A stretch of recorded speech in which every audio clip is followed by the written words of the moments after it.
thinking, who's this guy? Where's Shanley? What's going on? Well, my name's Ben, and Shanley hasn't been too well, so she asked me could I jump in for this week, and I was like, yes, I would love to, so hope that's okay. Well, let me ask you a question to start. Do you like being in charge? I like being in charge. Well, at least I think I like being in charge, maybe until somebody doesn't like me being in charge, or it's a really, really, really difficult decision that has to be made. Maybe then I'm thinking, do I want to be in charge? We don't really live in a world anymore, like a part of the world anyway, that has kings and queens that are in charge all of the time. But in Jesus' day, they had these people called the Romans, and they had this leader called Caesar, who was like a really strong king who was in charge of everything. And God had promised to send his people a king that would rescue them. And so God's people were waiting and longing for this king to come who would rescue them from the Romans and give them their land back, and everything would be hunky-dory. Do you say that anymore? Maybe not. Everything would be okay. But God did send a king, but it wasn't what they thought. He didn't rescue them from the Romans, and he didn't give them their land back. He did something way more powerful. He actually came to be king of our hearts. What do you mean, Ben?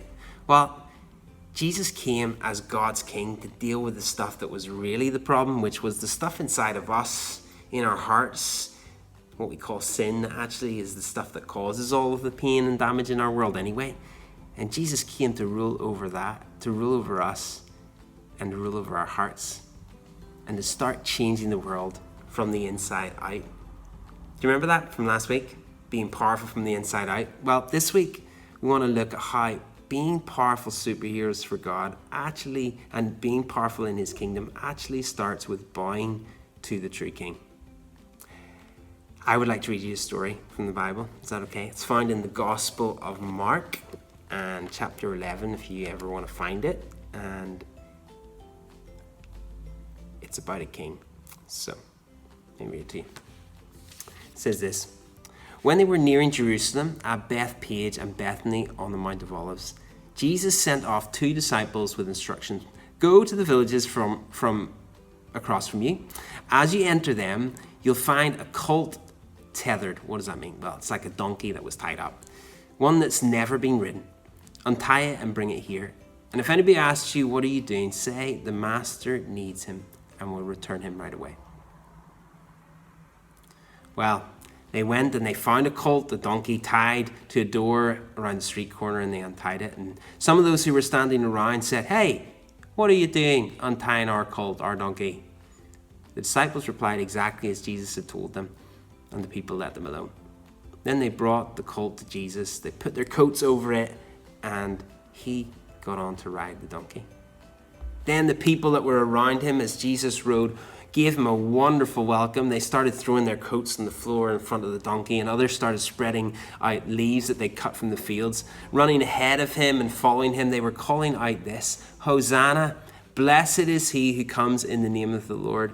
Blessed is the coming kingdom of our father David. Hosanna in the highest heaven. Jesus entered into Jerusalem. He entered the temple. He looked around, taking it all in. But by that time it was late. So he went back to Bethany with the 12. And I think they probably went to bed, although it doesn't actually tell us that. This is a really interesting story. What is it about? Well, it's about Jesus being recognized just for a moment as the true king. But it's not like a great fanfare with lots of noise like a president coming to town. It's on just a donkey. But the message is powerful. This is Jesus, the king that God had promised. The king that everyone had been looking for, and he had come to rule in people's hearts. You know, the sad thing about this story is just a little while later, the same people actually forget and reject Jesus as king, and they decide to put him to death. But God raises him to life again and sets him as king over everything forever. And one day Jesus is going to return as king to the earth and rule and make everything new. Right now, though, he wants to invite us to let him be king of our hearts, every part of our lives and every decision that we make. So that's us for today.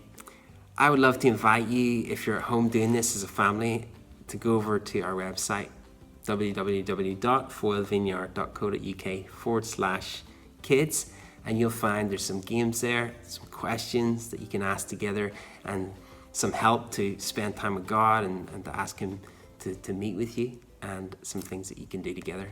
And so why don't you do that now, and I hope God meets you when you do it. I love being here today. Maybe I'll get another chance some other time. Anyway, bye for now.